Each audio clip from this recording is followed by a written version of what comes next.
નમસ્કાર દર્શક મિત્રો, આપ નિહાળી રહ્યા છો N24 ગુજરાતી। તો નજર કરીશું આજના મહત્વના સમાચાર પર। આમોદમાં મગરનો હુમલો, બકરા ચરાવતા યુવક પર જીવલેણ હુમલો, હાથમાં ગંભીર ઈજા। ભરૂચ જિલ્લાના આમોદ નગરમાં એક ચોંકાવનારી ઘટના સામે આવી છે। બકરા ચરાવવા ગયેલા 22 વર્ષીય યુવક પર મગરે હુમલો કરતા તે ગંભીર રીતે ઈજાગ્રસ્ત બન્યો છે। આમોદના વાવડી ફળિયામાં રહેતા અશરફ હસન પટેલ પોતાના ઘરે 40થી વધુ બકરા રાખી પશુપાલન દ્વારા પરિવારનું ગુજરાન ચલાવે છે। ગતરોજ તેઓ સવારે લગભગ 11 વાગે બકરા ચોરાવવા માટે શમા હોટેલ પાછળ આવેલા ખેતર પાસે ગયા હતા। બપોરે અંદાજે 2:30 વાગ્યે તેઓ નજીક આવેલી તળાવડી પાસે બકરાને પાણી પીવડાવવા લઈ ગયા હતા। આ દરમિયાન એક નાના બકરાના બચ્ચાને હાથથી પાણી પીવડાવતા હતા ત્યારે તળાવના શાંત પાણીમાં છુપાયેલા મગરે અચાનક હુમલો કર્યો હતો।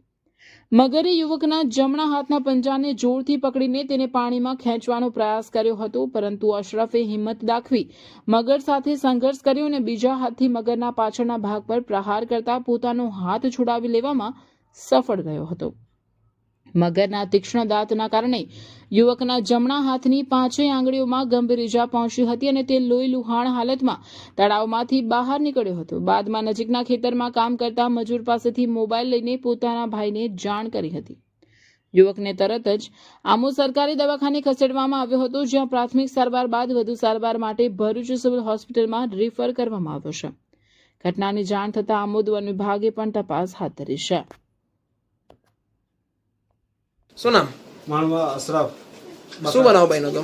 મેં બકરા ચારવા ગયો તો, બકરા પાણી પર લઈ ગયો, પાણી ચારવા બધા બકરા પાણી પી લીધું, ખાઈ પછી બચ્ચાને પાવા લઈ ગયો, બચ્ચા નાખે ખોબે પાણી પીતો હતો, પછી અંદર ખાઈ હાથ નાખ્યો ને ટાટો માં અંદર ખેંચી દીધો અડધો ગયો તો બહુ જ કોશિશ કરી મેં લડાઈ કરીને પછી મેં બહાર નીકળી ગયો। પછી તમે શું બન્યું? પછી મારા ભાઈને પછી ખેતર મારીને બોલાવ્યો, પછી મારા ભાઈને બોલાવીને ફોન કરીને બોલાવ્યો, પછી દવાખાને લઈ ગયા।